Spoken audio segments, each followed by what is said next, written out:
ونستغفره ونؤمن به ونتوكل عليه ونعوذ بالله من شرور أنفسنا ومن سيئات أعمالنا من يهده الله فلا مضل له ومن يضلله فلا هادي له ونشهد أن لا إله إلا الله وحده لا شريك له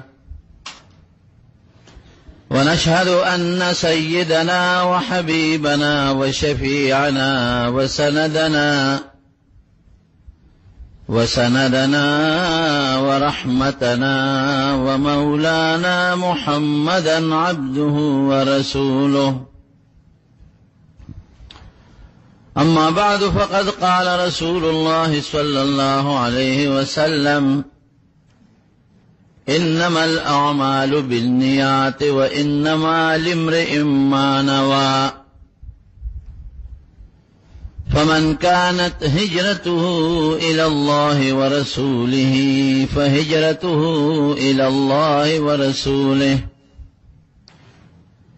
ومن كانت هجرته إلى دنيا يصيبها أو امرأة ينكحها فهجرته إلى ما هاجر إليه. اللہ پاک دنیا تے انسان لے گلے دے دا پارا دے چھ دے پا دنیا کے اغا کارو کی چھ پا کم کار اللہ خوشا لے گے کدے یو عملم کئی دے با کوشش کئی چھ پا دے عمل زمان اللہ راضی شی کدا عمل دے دے لکئی چھ دا پہ خوشحال شم دما پلار پہ خوشحال شی زما گاونڈی پہ خوشحال شی ما تخلق خو وی دیتا شرک اصغر وی. نبی کریم صلی اللہ علیہ وسلم فرمائی انما اخوف ما اخاف على امتی الشرک الاصغر وی پخپل امت چیز دیر یریگم درکوٹ شرک نہ یریگم. قالوا وما الشرك الأصغر يا رسول الله دا الله رسول پټینه شرک ستوي وی الرياء والسمعه دا خودنه د پاره یو کار کول چې دا عمل دی لو کوم چې خلک یې وویني او راته خو وي او د شهرت د پاره یو کار کول چې په دې عمل ز په خلکو کې مشهور شم.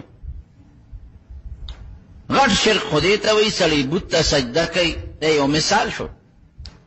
او رکوټ شرک دیتا وی چې یو بنده یو عمل کوي په ظاهر کې ښه عملي خدا الله د رضا د پاره ونکي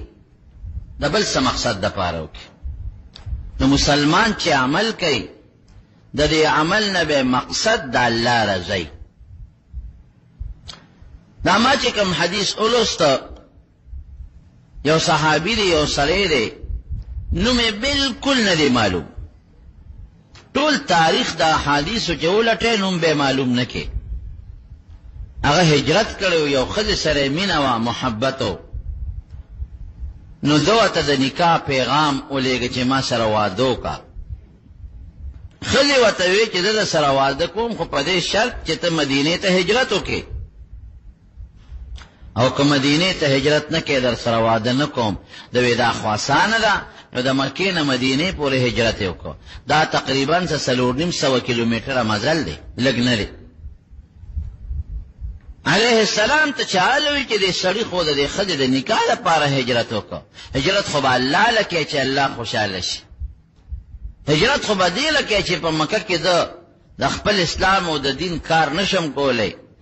اکه کوم نو په تکلیف کوم راشه مدینه شریفه ته بلال شم او د اسلام خدمت په آزادۍ وکم اس پابندی او رکاوټ بني. نو دې سړی خدا هجرت د الله لپاره ونه چې الله راضي شي او د الله د دین خدمت او مهنت په آزادۍ وکم دغه خذل هجرت وکړه. نو علیه السلام په منبر کې ناس په مدینه منوره کې او دا حدیث ولوس انما الاعمال بالنیات چې د اعمالو د ثواب تعلق د نیت سره دی.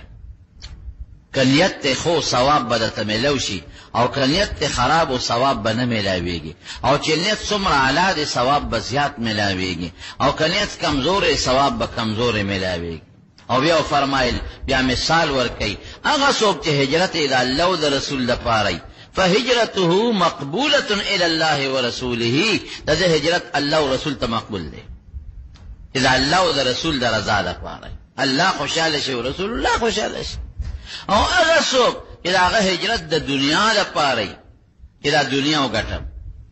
او یا د ښځې لپاره چې ښځه په نکاح والم، فهجرته الی ما هاجر الیه، هجرت یې چې کوم مقصد د کړو هغې ته رد شو، مردود شو، او د خدای او د الله او د الله د رسول فایده او ثواب او رضا حاصله نه شوه. نورو چې کوم عمل کو زمونږ مرکزي مقصد به د عمل نه د الله رضایي، چې مونږ الله راضي کو، نو بیا به د اخرت کې هم د عمل اجر میلو شي، او په دنیا کې به هم الله د هغې نصرت او مدد در سره په هغه نیکۍ کې کوي. د دنیا غل نصرت او مدد سره د هغې ډېر مثالونه دي. یو ځای کې یو اونه و خلکو به هغه اونې ته سجدې کولې، عبادت به یې کو. اوس هم بعضې اونو خلک تعظیم او احترام کوي، دا په شریعت کې نشته. هغې اونې ته به خلکو تعظیم او احترام کو، او تورې به خلکو ور اویزاندولې، او قشي به خلکو پکې ویزاندول، چا به ورته ګوتې نه وړلې چې چا به څه شی پکې امانت کېښود، چا به تې زامن غوښتل، او چا به تې د بیمارۍ جوړوالی غوښته. دا یو ګنده عمل شرکي شروع. یو صوفي سړی و نیک، هغه ویل دا څه مصیبت دی، خلک منې کوم خلک نه منې کېږي، راشه تبرګې په اوږه که او دا اونه د ویښ نه وواچوړو قصه خلاصه شي. چې په لاره ته یو سړی وله مخې له راغی، وی دا چرته دی؟ وی دا اونه وزم دا اونه وه. ولې وی؟ وی خلک شرکي والا عمل کوي، خدای پرېښی دی، ونې نه غوښتل کوي، او د ګناه کارونه کوي. نو ستا پېڅه؟ وی زما پېڅه؟ دا اونه د ویښه وه، او ختموم یې چې خلک د دې ګناه نه خلاص شي. مړه وی پرېږده، خلک سوري ته کښېني، په لاره خلک ځي او دې اونې ته سوري ته کښېني، او د خلکو څاروي ورته تړي. ته دې ته نه ګورې چې خلکو ته دې فایده ده؟ وی فایده ده، خو هلته د عقیدې تاوان دی خلکو ته. خیره ورته وي ته څه کې خپل عبادت کوه، څوک به سره شر وکړي، جګړه به دا نیک سړی دا صوفي یاری صوفي ټینګ نه وي، نه ګوره څوک به سره شر وکړي، جګړه به سره وکړي. مه کوه ته څه کې خپل قبر کې خلک سملي او ته خپل قبر کې. ګوره یو دا شیطاني وسوسې دی ورته وایي نه، بیا ورسره په جګړه شوې، ښه زه دې نه پرېږدم. ته څنګه ځې دې ونې له ووې؟ زه دې نه پرېږدم، مونږ دې لاندې څاروي تړو، مونږ ورته لاندې سوري ته کښېنو، ته ونه په پرزونو شو. چې په پرزونو شو نو دا صوفي اوچت شو، او دا اوچت دا چې کوم سړی منې کوي دی اوچت که، او د ځمکې دی راوبرم، او د پاسه یې په یو څو ټوپونه ووهل چې ته ما منې که ظالمه، په دا تبرګي دا سر دی نه پس وه. روان شو، دا سړی ورته وي ته ودرېږه صوفي صاحب، ودرېږه. یو خبره راته کوم، ګوره دا زمونږ اونه ده، مونږ ورته لاندې ناسته کړ او څاروي تړو، ته داسې وکړه زه به تاله 1 روپۍ در کوم، روزانه به در کوم، خو مهرباني وکړه دا ونه مه وه. روزانه به ماله به روپۍ راکړې، نو ته په هغې نیکي خپله کوه که نه، ته خلک څه کوې؟ ته خلک څه کوې؟ په هغې خپله نیکي کوه، صدقه کوه، درهم به در کوم، د کټ سر ته به دې پروت وي، بس بالا خو چې ته و پروت وي، ته څه کار دی څه دی په ونه کې؟ سړی لکې سوچ کړه، پیسې ټکې چې سړی واوري که نه، بیا هله نرم شي او ګوډې ده باندې، بیا خبره بدله شو. سړی لکې سوچ وکړه چې را واقعي بل کار به کوي خلک، که خلک کفر او شرک کوي زما پیسه، ما خو ته نصیحت کړی دی، او اونه چې ده نو که دې خوا ته پکې تاوان دی، خوا خو فایده هم شته. څوک یې سوري ته کښېني، او څوک یې میوه شو کوي، او څوک ورته څاروي ودرې. زه چې ما ته روپۍ میلاوېږي په هغې به چې صدقه نیکي او بچو لرې واپس شو. چې واپس شو چې سار به پاسېد، بالغ به اوچت کړي، روپۍ به پرته وه. د هغه زمانې درهم ډېر قیمتي و. بل سار بیا اوچت کړي، بیا به درهم، بل سړی سور کې شو، خوشحاله شو. مړه خپل کار به کوي، هر سړی خپل قبر کې سملي. بل سار چې پاسېد چې بالغ اوچت کړي، روپۍ نشته. او پیسې خو بندې شو تولای مولای ولټلو شی پکې نو تبرګی ته ګوتې کړې او روان شو هغه سړی ولا لار کې مخې لونه څکه وې زم دا اوس هغه ته خپل شکل بدل کړي زم دا ونه وی مړه پاونه سکه نه پرې د څوک به سوري تاو څوک به ساروي تړي فېدی نه خلکو غلط عقیدې څوک ته بچی غواړي چا تورې وې ځان دې کړې دي نه پرې زم دا ونه نن د به خوا په جګړه شو سره چې په جګړه شو اصلي لګي شو سو پیسې وی چت او د ځمکې لراو بارو په دا مرزګره ولې ول سره ټوپه مو وای او درېګه ښا چې برابر دې ته څنګه دې ته خلار شه په ستاپ راته بر دا سر دی وا هغه حق حیران شو چې خدای پاک چې دې بیو چت شو بیا ته هغه بیو چت ځمکې لراو بارو چې بیا دې بیو چت ځمکې لراو بارو او په تیر دل بدی لګي شو هغه دوه درې را بارولې بس یو درې ده څه کې لکه وې زما ما بلوزنه قسم وې ته یې څوک وې ته ما سکه خو ته خپل قدم والا ونه پسې وې اخرت پدې نه پويګم چې بل اوس هم ته ډېر سپک وې چې چت په مکرز مکه لو مې راو بارول او نن دومره درونه دې نه چې مو چتلو زما دې به خو سودا درو پر زول او توې شیطان د انسان په شکل راغله ابغه تتلې اونې پسې د الله لپاره تلې دا الله د رضا لپاره تلې الله دې راضي کو نو کما د تزان ارسم طاقت بن کو خو ستا مقابله ما نشو کول ستا لاس مضبوطو ما دې مقابله نشو کول او نن الله لنذي درهم لروانه شي در باندې بن شوي دي خدای لنذي اگر روپے در باندې باندې شوي دا نو نن کته ارسمره مضبوط او طاقتمند دي او درته ارسمره کمزورم او د خدای طاقت او مدد نه ختم شوي ګوره چې الله لپاره کوم کار کوي نو خدای به مدد کوي په وجود کې به طاقت پیدا کوي نوکران به مرګري کوي مخلوق خدا به در سره مرګري کوي مقابله به څوک نشي کولای هر څوک برته خدای ذلیل کوي زړه بدل خدای مضبوط کی پنه کو باندې یو حدیث کې راځي ان قلوب بني ادم بين اصبع الرحمن يقلبها كيف يشاء واذا الله زړونه د خدای پاک لري دوه بوته په دامینس کې دي یو خواته فرشتہ ناسترا او ته نیکی اچي منځو کا روجو نساء صدقه ورکا داوکا بل خواته شیطان ناشته او مکه مړه منځ ما شوتن بټول په اوځي کې مړه دا روجي دې په جمی کې بیا چته ونی سي مړه صدقه کوي ورکړه هم مال به کم شي نو یو خواته فرشتہ دا هغه فرشتہ وته نیکی اچي بل خوا شیطان او ورته ګناه چي دا الله دوګته شراغي په دامینس کې شو يقلبها كيف يشاء کته الله رضا ته توجه ورکي نو فرشتہ برته مضبوطه کې نه کې ته به خدای غلط لکې او کله الله رضا دې مقصود نکړه د عملنا نو شیطان برته مضبوط کې بیا بدن غلي کې نه کېږي ته زمارو هر کار چې کې دا به د دنیا لپاره نه کې دا به الله لپاره کې مولانا زکریا صاحب رحمت الله علیه یو واقعه نقل کړی ده د بخاری شریف په تقریر کې هغه وایي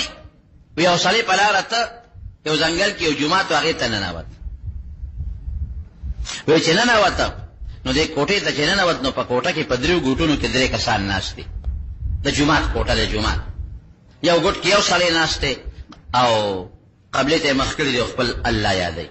بل ګوټ کې بل سړی ناست دی قبلې ته مخ ته الله یادوي بل ګوټ کې بل سړی ناست دی قبلې ته مخ ته الله یادوي دی وایي چې راشه وزم دې کوټه کې کېنم زموږ خدای یادوم چې دوی سالې به ما بین څلورم ګوټ کې بیم کېناست وی دا سړی څه ګوري چې یو ښځه راله خشته ښکلې کالو جامو سره او ورسره خوانچه ده اوبه دي ورسره لاس وینځونکې دي ورسره چلمچي چې دا ښځه سینګاره دی یو کس ته ورغله هغه ورته نه ګوري هغه خپل ځمکې ته ګوري اړو دې ښځې ته نظر نه کوي دا ښځه ورته ورو مینت او زاري ورته کوي چې دا لاس ته لینځم او دا ډوډۍ وخوره دا ورته نه ګوري نفرت ته کوي خو دې ښځې دا سړی رضا کي او اوبه ورته واچوي سړی لاسونه ووینځي او چې لاس ووینځي غلی ته هغه لاس ویندونکي او لوټه خوا کړي اخوانچه ورته مخکې کړي اخوانچه کې روجي دي پولاو دی پکې غوښې دي پکې اډوکې دي چرګان دي پکې اوس هغه نیک هغه سړی چې هغه غوښه خوري هغه اډوکې راځي او دا ښځه پرې په دا مخ ولي چې بله غوښه خوري هغه اډوکې راځي او د ښځې په دا مخ یې ولي او ښځه دا سر ښکته کړي لکه چې خخ نوکره ده وینځه ده او دا سړی داسې لکه چې دی مولا دی او دی مالک دی خوراک خو دی چې هډوکي رالي ښځې په دې مخ یې ولي دا سړی ورته داسې نیغ نیغ ګوري دا 4 نمبر چې راغلی دی داسې ورته نیغ نیغ ګوري هغه بل سړي له ورغی هغه ته دا ښځه داسې مینت او زاري او اته مخړی او دا ښځه ورته ګوري اته مخړی او دا ورته مینت زاري کوي لاسونه ولو وینځلو بیا ورته واچولې بیا ورته خوانچه مخکې کړه اخرى نه خورم لرکه او مینت نه لګه اخرى لګه اخرى هم لګیا دی خو چې هډوکي خوري غوښه تې وخوري هډوکي له ښځې په دا مخ ولي او دا غوښې نه چې هډوکي اوچت کړي وخوري نو هغه غوښه تې نو هډوکي په دا ښځه پیولي او دا بیا هم داسې ده لکه چې وینځه او غلامې ده او هغه مالک دی دریم سره هم دا چالو کړه هم چې غوښه خوري نو دا جنۍ په دا مخ ولي دلې یې راوړه دې 4 نمبر له چې خوانچې یې راوړه د زر لاسونه مټې ووارې داړو صبر ونه کړه چې یا خورم او یا نه خورم دې خو د مخکې نه ورته نیغ نیغ ګوري چې خدای هسې نه په 4 نمبر کې شمه دوی شي خلاص نه شي ولا راله مټې زر ونغښتې لاسونه یې په خپله ووینځل چې ووینځل هغې ورته خوانچه ور مخکې کړه چې خوانچه یې مخکې کړه د چې څنګه غوښه وخوړه هډوکې راواغېسته د دا خیال چې د علاقې د خلکو به دا یو رواج او دستور یې نه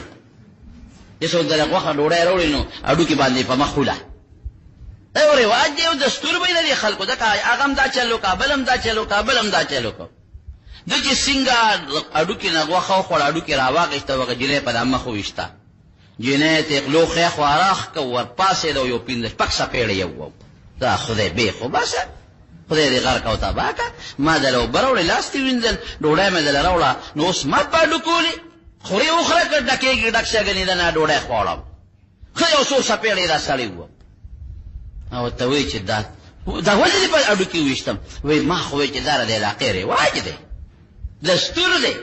هغه لومبي ما هغه چالو کړ دویم هغه چالو کړ درېیمه ما چالو کړ نو ما وایي که دا هسې به رواج وي نو ما ځکه ته په هډوکي وویشتې وایي ستا خدای بې خوباسه ما پېژنې وینا وی د دنیا ما شکل مې د ښځې دی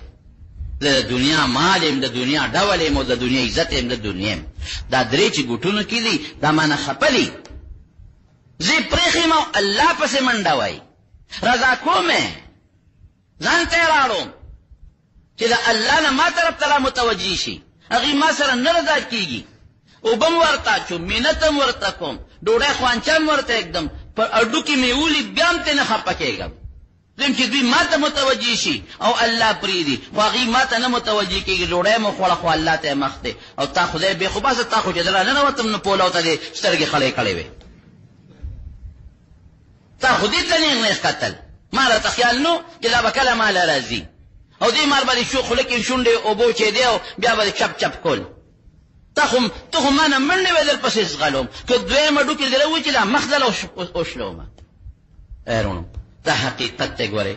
چې الله لپاره توجه د خدای له ورکړه خدای پاک له قسم په خدای نبی کریم صلی الله علیه وسلم فرمایي وی چې چا الله له توجه ورکړه نو دله به دنیا راځي وهي راغمة دا دنیا به د ښکو کې ذلیله پراته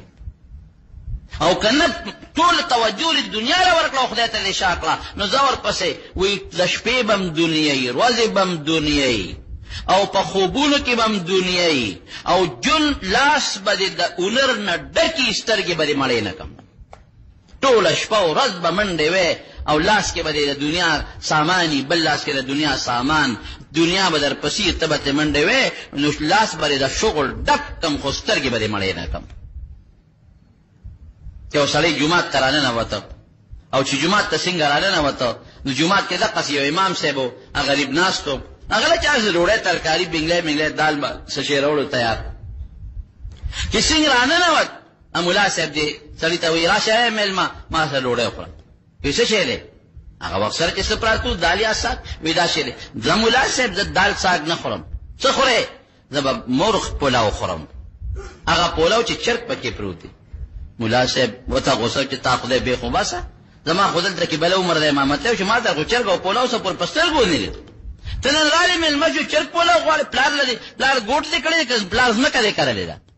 ته چې دی چې چرګ پولاو غواړې ورته یاره وایي بس ملا صاحب که چرګ پولاو وي خورم او که چرګ پولاو نه چې بلکل وله ګوتې ونه کړم لاړ دا مېلمه جومات کې ګوټ کې وده شو چې جومات کې ګوټ کې وده شو نه فایده وکړه الله ولې شته تحیت المسجد خپل نفلونه وکړل یو ګوټ کې وده شو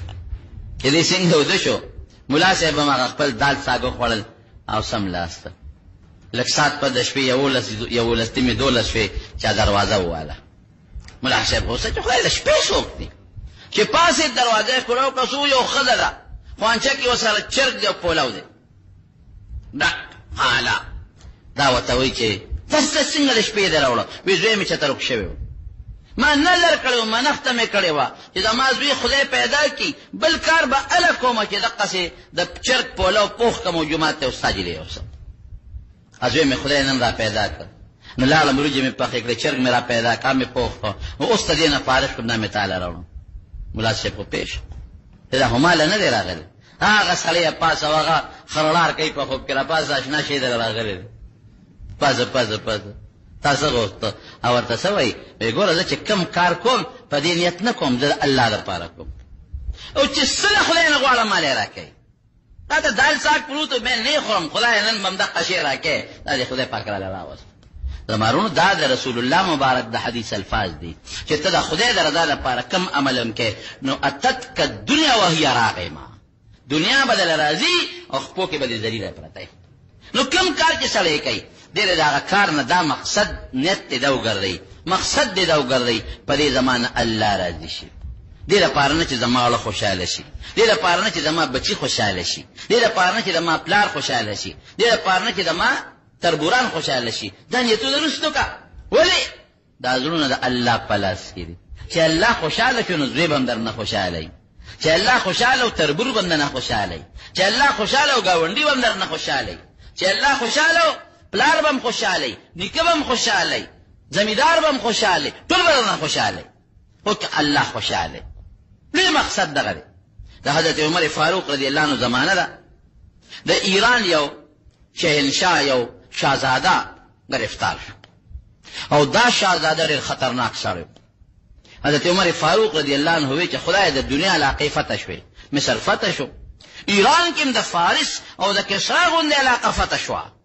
یمن او دا غیر چا پیرا مضبوطه علاقې چې د حضرت ابوبکر صدیق رضی الله عنه په زمانه کې د کفر علاقې وي اټولې فتح شو او دا یو علاقه او دا سړی دا شاهزاده دومره ماهر په جنگ کې چې د مسلمانانو فوج به سره کله اون خطیده نو مسلمانانو ته ډېر به تاوان رسول ډېر زبردست تاوان به مسلمان ته رسیده اخره کې خدای پاک په جنگ کې گرفتار کړ چې گرفتار کړ نو فوج اونیو او نه حضرت عمر فاروق رضی الله عنه ته ودرو او فوج خوشاله وی سیب سلیم گرفتار کو او رام وستو او دا شکر دې چې دا گرفتار د لاس نه خو لوی مسلمانان شهیدان شوي دله چې کم چل د جنگ ورې خو بل چاله نه وردی حضرت عمر فاروق رضی الله عنه فیصله وکړه ویلاس ولا وتړې او پتوره خپې مولا وتړې او جلاد ته وی وها دې چې کله جلاد وته ودرېد نو قانون دا دی چې دا مجرم نه خلق تپوس کی پړې سار مان دي حضرت عمر صاحب وته پړې سار مان دي وجشته خو پورا باندې کې وای چې سار مان دي پورا کوم وجنم دې سم سار مان دي څه پورا کوم وی زما خو یو ارمان دي څه چې دا الله سره له پرانی دي او دې کړه یو جام خشته یخ او بلا کې وځي اوس کم په بیا مې ملکه حضرت عمر صاحب دا خبر هیڅ مسله نشته څلوته الله سره پرانی دي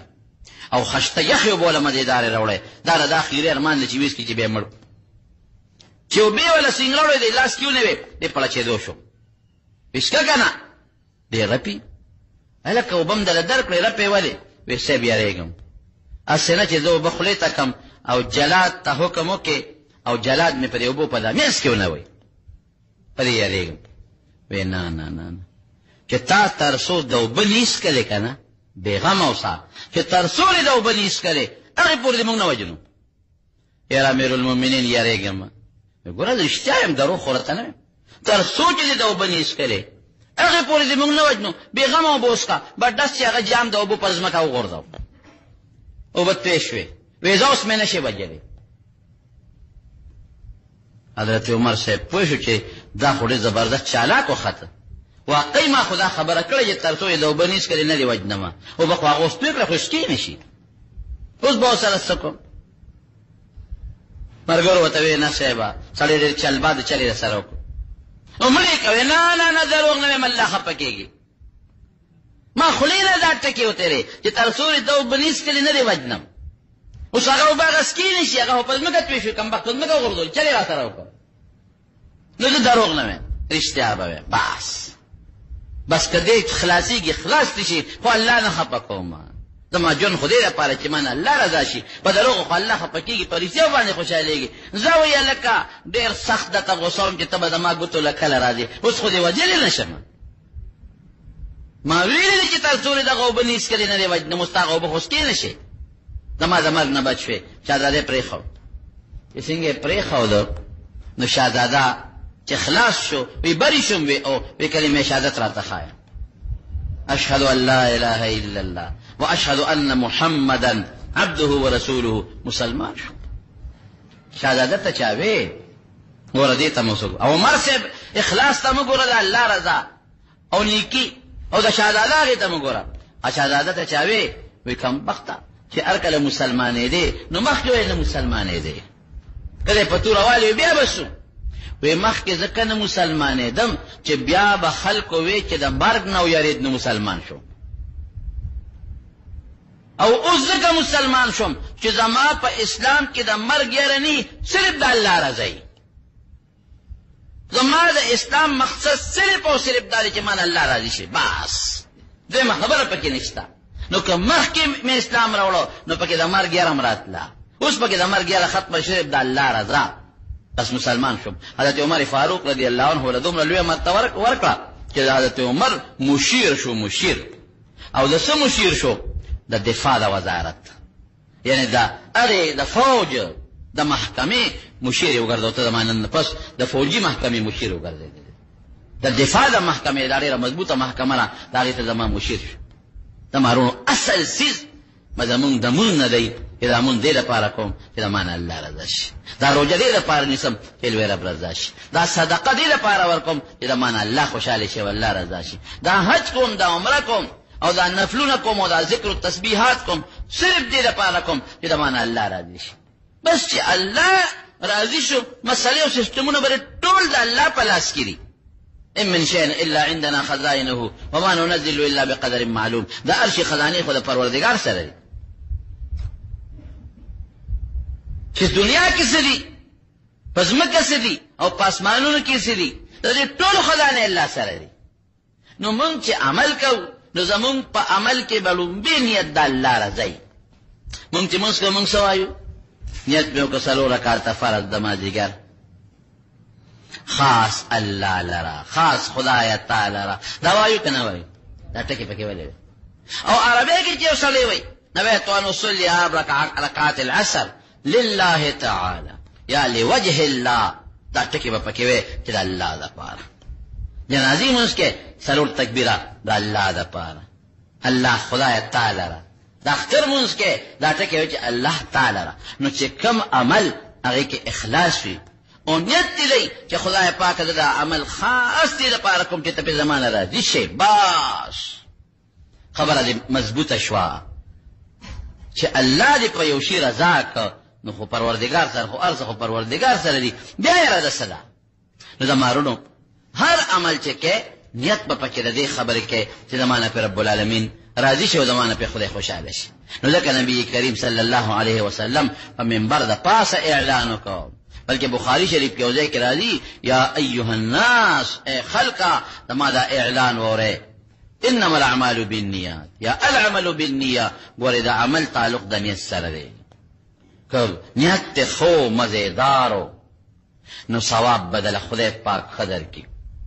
ګوره یو حدیث کې راځي الحسنه بعشر امثالها چې په یو نیکی خدای یو پلس ورکړي. یو ګدا سره راځي دا قرآن شریف یو بل آیات تے اگے آیت کے رب العالمین فرمائی مثل الذین ينفقون اموالهم في سبيل الله كمثل حبة انبتت 7 سنابل في كل سنبلة 100 حبة. وی چې دا خدای په لار کې څوک صدقه ورکوي دا هغې داسې مثال دی لکه چې یو دانه وکړي او هغه دانه اووه وږي زرغون کړي او په هر وږي کې 100 دانې وي، د یوې دانې نه خدای 200 دانې جوړې کړي. دینه دا معلومه شوه چې د 1 روپۍ باندې خدای پاک 200 بدلې ورکوي. ورپسې راځي هم دې پسې والله یضاعف لمن یشاء چې الله وغواړي نو چاله د 200 زیات بدل ورکړي. یو بل حدیث کې داسې راځي حضرت داود علیه السلام یو ځل د الله نه سوال وکړ یا الله ما ته دا تل وښایه چې د قیامت پر ورځ په وزن کې دا راته وښایه. الله فرمایي چې هغه دومره غټه ده د هغې طاقت نشي لري د کتو نه الله ما ته وښایه. نو تله یې ورته وښوله نو چې ورته تله وښوله نو دې بېهوشه را پرېوته. نو چې ګوره داود علیه السلام پیغمبر دی پیغمبر له الله ډېر لوی طاقت ورکړي. نو چې کله په هوش کې راغی نو جړلې او څه وایي وی یا الله دا خو ډېره لویه غټه تله ده یا خدای دې کې خو که دا 7 اسمانونه او 7 ځمکې په دې یو چابلي کې واچوې نو په یو پوټې ځای کې ځایږي یو ګوټ کې ځایږي. دا 7 اسمانونه ځمکې په یو پوټې ګوټ کې ځایږي. الله دا به زمونږ په عمل څنګه ډکېږي.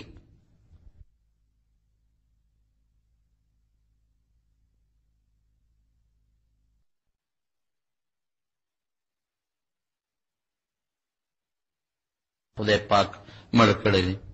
او په پیغمبرانو کې مخکې چې یو پیغمبر او بادشاه بنو او چې بادشاه او پیغمبر بنو دا واحد لومبی پیغمبر دی چې هم پیغمبر دی هم بادشاه دی. دوی ولا خدای سلیمان علیه السلام ورکو او د ټولې دنیا په خپله زمانه کې بادشاه او پیغمبر هم وو. او داود علیه السلام خدای ته دومره جلا کړې ده زموږ علما لیکي وی که د دې ټول مخلوقو دا اوښ کې را یو ځای کې نو د داود علیه السلام اوښکو ته به ونه رسېږي اته زیاتې دي. او که د داود علیه السلام او بیا د دې ټول بندګانو اوښ کې یو ځای کې نو د آدم علیه السلام اوښکو ته به ورسېږي. دونه خدای ته جړلی داود علیه السلام لیکن بیا هم جړي یا خدایا دا دومره غټه تله که دا 7 اسمانونه 7 ځمکې دا یو ځای کې او په تله کې واچې په پوټیني ګوټ کې ځایږي خدای زمونږ په عمل به څنګه کېږي. الله ډېر مهربانه بادشاه دی. الله فرمایل ای داوده چې زه وغواړم نو په یو کجورې هم ډکولی شم. کجورې له به وزن ورکم که نه. اوس مالوچ که لوی ډمبر دی نو وزن یې کم دی یا بوره د لرګي که ډمبر زیات دی نو وزن یې کم دی. او اوسپنه ده پوټینی ده خو وزن یې زیات دی. پاره وزن زیات لري سره زر وزن زیات لري سپین زر وزن زیات لري. دا داتونه دا حجم یې کم دی وزن یې زیات دی. نو اوس به دلته کې ستاسو ذهن کې دا سوال لري چې یو ځای کې راځي چې نیکي یو په 10 شوه بل ځای کې راځي چې نیکي یو په 200 شوه بل ځای کې راځي چې نیکي دومره شوه چې د تله پیدا کېږي. بلکې یو حدیث پاک کې راځي چې د یوې کجورې بدل خدای د احد د غر عمره هم ورکوي. نو دا کم حدیث باندې به زه عمل کوم او دا څنګه چلو شو؟ نو علما لیکي چې دا د اخلاص پورې خبره ده. که اخلاص او نیت کمزور دی نو یو په 10 شو او که نیت مضبوط دی یو په 200 او که د هغې نه مضبوط دی د هغې نه زیات او که نیت ډېر اعلی دی خالص د الله د رضا دپاره ډېر مضبوط نیت دی نو بیا به د یوې کجورې نه د خدای د احد غر جوړوي او په عمل به د خدای پاک هغه د تله د قیامت پر ورځ باندې میزان د حساب کتاب هغه د خدای په هغې باندې ډکوي. ګوره اصل سیز بنیاد چې دی هغه اخلاص او نیت دی. یو حدیث پاک کې راځي چې څومره خلک چې دي دا ټول هالکون هالکان دي الا العالمون مگر علما چې دي دا محفوظ دي. بیا وایي چې العلماء هالکون الا العاملون وی عالمان هم هلاک او برباد دي مگر هغه عالمان بچ چې هغه عمل کوي. بیا وی العاملون هالکون الا المخلصون چې یاره کم کسانه هغه عالمان دي او عملم کوي دم برباد دي مگر هغه پکې بچ دي چې علم هم لري عمل هم لري خو ورسره پکې اخلاص وي. اخلاص څه شو؟ د الله رضا چې مونږ کم کارم کوو زمونږ مقصد به دی چې زمونږ نه پې الله راضي شي. ایرون سړی چې میخ خالي میخ اصل علي پایوله سوټي ورسره په خپله راځي که نه راځي؟ سپیا کې ورسره په خپله راځي که نه راځي؟ ډېراز ورسره په خپله دا سپیا کې به پخوا د زنانو کولې ابې او چولې او خرڅولې به هغې بلا پیسې به کېدلې. ښه ډېران به جمع شو ډېران څونه قیمتي شی دی هغه به یې خرڅول هغې بلا پیسې به کېدلې. نو دا سوټ هم ورسره راځي خامخا سپیاک هم ورسره راځي ډېران هم ورسره راځي بچي هم ورسره راځي. د هغه میخې بچي هم پیدا شی به هم ترې خرڅې لیکن څوک دا نه وي چې دا میخه مې سوټ وله واخېسته دا مې سپیاک ولا واغشتا، دا مې ډیران لا واغشتا، دا مې بچو لا واغشتا، او که چوي چې دا مې خمې دی راو چې دینه سپیاکې خرزم، نو خلک ویل مرزه به وقوف سره پټې نه شي دې د مې خلاغشتو مقصد کو یو لک روپو مې خالي صرف څټ لا واغشتا قمقله، او کوی چې دا مې ډیران لا واغشتا چې ډیران به مې ډیریږي، بیا مو پورې خلک خاندي چې مرزه به وقوف سره ډیران خو په 2-3 روپے خرڅيږي، نو دومره غټه میخه په 1 لک روپے دا سره په سر ډیران لا واغشتا، نه دا مې بچو لا واغشتا، ای بے وقوفه بچي خو 15 روپے خرڅيږي، 15 بچي ولې نه لې چې 1 لک روپو دونه غټه میخه دونه غیاګانې په خوري، او کدی وی چې دا میخه مې پای ولا واغشتا، نو دا سړیو خيار دی کنه دی، د قرنګې د عبادت دا ډیر مضبوط شی دی، دا میخه نه چې دا میخه نه مضبوط شی دی، نو دا پټي مقصد ولا پټي نه شي مګر دا پټي نه شي ولا مقصد مګر دا چې دنیا دا دې مقصد څو ګرځوا د الله رضا، دا نور وسره په خپل راځي چې چاله دې ورکلا بم خوشاله شي، دا ګوره په خپل پکې رااله، تهمت نه بم خلاص شي، سبب سوبدانه چې زکات نه ورکي، لکه دا سړی خسړی دی ګوره دا زکات ورکي، تریت مګه وخت دی وای ای زکات یې ورکا، تهمت نه خلاص شي، کور خلکم خوشاله شو، بار خلکم خوشاله شو، او کله امسایه لا ورکنه او کړل دی ورکړه هم خوشاله شو، نو دا تسی وسره راځي، خو دا په 2 نمبر کې راځي، دا غسوټ او ډیران دی، دا د عبادت چې دا یو مضبوط شی دی، دا غي مقصد نه ګرځوا، مقصد د الله رضا ګرځوا، نو چې څومره اعمال مونږ کو دا به د الله د رضا لپاره کوو، دا نور خبره وسره په خپل راځي، په خپل څنګه راځي، دا غي مثال بم درکم. یو صحابي حضرت عبدالرحمن ابن عوف رضی اللہ تعالی عنہ ہجرت مدینه منوره ته چې هجرت وکړه، یوازې دنه چې څومره صحابه هجرت وکړه، دا خو پکې ځان له ممتاز سره صحابه هجرت وکړه، نو انصار وسه چلو کو بيد الله رسوله، دا مهاجرین زموږ رونه دي، پیغمبر علیه السلام دا غي رولې جوړ کړه، یو مهاجر او انصاری دارونه شو، بس دا مهاجر او دا انصاری رونه شو، دا مهاجر او دا انصاری رونه شو، او دا سرونه چې څنګه رور مړ شو بل ورته میراث وړي، دا څنګه مهاجر مړ شو انصاری به میراث وړي، او کان انصاری مړ شو مهاجر به میراث وړي، نو مهاجرین خوارانو سره سو انصار وسوي، او هو نبی علیہ السلام ته وی دا الله رسوله زمونږ د باغونه دي او زمونږ د پټی دي، دا پامین نیم کلیم زمونږ او زمونږ د مهاجرین ورونو، مرغی هجرت الله له وکړه، دلته وسره د مدینه ټول زمکه نیمه ده، نبی هم نه نیمه، حضور پاک هم ډیرو خیال وینا نیمه پکې نشتا، وی تاسو خپل پټی کرے خیر دې میوه مونږ لنی مرا کوي، دې مهاجر ولا مقصد دا چې نیمه نه کو خدای به غنیمتونه راولي، غنیمتونه کې مهاجر ولې سور کم انصار او خپل مالونه پاتې شي، سره دلی یو صحابي دی حضرت سعد ابن ربيع رضی الله تعالی عنہ، دا چې د سره د کم صحابي ورولې جوړ کړو، دا غنم عبدالرحمن ابن عوف، عبدالرحمن ابن عوف ته دل تراشه وی ته پیغمبر علیه السلام دمار ور کړی کنه، وی معلم د سره نیمو، او زما دوه خزې دي، راشه یو پکې خوخه کا چې ستا کما خوخه یې زب طلاق ورکم چې عدت یې تیر شي درته په نکاح کوم، دې ته اخلاص وي، عبدالرحمن ابن عوف وتسوي دم اخلاص وکړه، هغه کې مې اخلاص دی، هم دا نه وای چې خدای را سره خشه راځه او باسه چې یو پکې خوخه کما، ایو ستو کی کنه ست سره به چې ته وی ډوډۍ خورم خدای دې وبخه مهرباني، بیا ته نه راځه او بیا وینو بیا وسره روانېږي، هغه خبر بر تاسو ست کړی سره شرم د وجنه چې خدای دې وبخه ډوډۍ خوري کنه خوري، او ته وی خلاص کم ځای کینو کم ځای بکینو څه پخ کړی دي، هغه خبر سره بین مالا داسې یو کړولم داسې باندې کې نه هغه ستو ته دی ورته سوي، بارک الله فی اهلک و مالک، خدای دې ستا په خزا اهل کې او په مال کې برکت واچي، دلونی علی السوق بازار راته تاجر ساري مال د تجارت چل راځي، نو بازار یې وتاو خو نو لا نو 100 روپے وګټلې په سبا بیا بل بیا نو واده وکړ، ای واده وکړ نو یو ځل په لار را روان دي، نو دا واده د خزې اثرات پیو، دا واده نه پس په سړي څه باندې اثرات پی خلکو ته پته لګي چې دا واده کړی، نبی رسول الله چې تو قتل مهیم یا عبدالرحمن نسلی وی سیب خدمه کړ تزوجت امراه من الانصار، یو خدمه کړی دا ولیمه دې کړی دا، وین الله رسوله وی اول ملو بشاتن یو ګرچې په ولیمه کې حلال کا، ګور ادم اخلاصو نه ته خزل اعلی نه ته مال لا، دا غو اخلاصو نو خدای ولا مال ورکو خدای پاک ولا خدام ورکړه. زما رونو زما د ټولې خبره خلاصه ده چې مونږ کم کارم کو زمونږ نیت بدای چې الله رضا شي.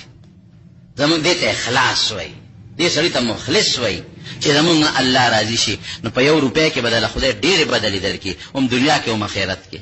نیکی ته بدله خدای مینه پیدا کی، رب بدله خدای نیکی ته راوړي. وجود کې او مال کې بدله خدای طاقت هم پیدا کی، او پاغه صدقه کې، پاغه عبادت کې، پاغه نفلو کې، پاغه حج کې، پاغه عمره کې، هغه کې بدله خدای پاک ودلم پیدا کی. رب العالمین زموږ اخلاص نصیب کی او خدای پاک موږ له د دنیا او د آخرت خیرونه او برکتونه راکړي. څنګه چې عمر ګری مراد ګل دی بیمار دی، الله تعالی دې ولا شفا ورکړي، خدای پاک ولا روغ صحت ورکړي. ادا زموږ د مرګري ناظم شاه دیم دعا غواړي، الله دعاګانې قبول کړي. بل مرګري بچی نشتا، الله تعالی دې ولا بچی ورکړي. دا بل و چې بد نظرې له بچ کېدو نه عمل یا وظیفه راته وخایا. دا بسم الله الذي لا يضر مع اسمه شيء في الارض ولا في السماء والسميع العليم. دې د لسار او دې د مخام وایا، دا به خدای بچ کې دم بچی نشتا او دعا غواړي. نو مردان نه راغلي دعا وکړي، یا الله ته زمونږ ناراضي شي، خدای زمونږ په عمل کې اخلاص پیدا کړي، خدای دریا کارونه مو ساتي. الله په دې زمونږ څه عمل دي، کوټه عمل دي، کوټه خدای زمونږ دا کوټه سکه او دا کوټه عمل خدای په کار اعمال باندې بدل کړي، خدای دا له قبول کړي. ډېر دوستان چې داغي بچی نشتا، یا الله چې دا چا اولاد نشته ول اولاد ورکړي. ډېر دوستان چې داغي نارینه اولاد نشتا، دعا وکړه چې الله دا چا نارینه اولاد ني، خدای ته ول نارینه اولاد ورکړي. الله کله چا نارینه اولاد ني ته نارینه اولاد ورکړي. الله کله چا نارینه اولاد ني ته نارینه اولاد ورکړي. وای دوستان دغه څه کو کورانه پریشانې دي، الله پریشانې ولا په خوشاله بدل کړي. د ټینشنونو او د پریشانونو الله مونږ په حفاظت او په امان کې وساتي. الله ته زمونږ ناراضي شي، خدای د مخلوق د شر نه وساتي، خدای د بغضیانو د بغضون نه وساتي، د حاسدینو د حسد نه وساتي، د سکیمرانو او سازشانو د سکیمونو نه وساتي. الله تم نیک عمل صالح عمل الله نصیب وګرځولې کې، نیک عمل توفیق راکې او د ګناه نه بچ کې. چې مو دوستانو دعاګانې غوښتې، الله تعالی دعاګانې قبول کړي. یو مرګري بیمار دی، پریشان کړي، الله دې ول شفا ورکړي. څومره دوستان مریضان دي، خدای پاک ته روغ صحتونه نصیب کړي، او چې کوم وفات شوی ته مغفرت نصیب کړي. الله ته زموږ دا ټول دوستان ناراضي شي، بل دې معروف کړي کندي کې د خبر شم پرونه بلوزو یو مرګري وفات شوی دی. دعا وته کې الله تعالی مغفرت نصیب کړي. خدای څومره دوستان وفات ته مغفرت نصیب کړي. اخر وخت په خپل دا کریمه نصیب کړي. لا اله الا الله محمد رسول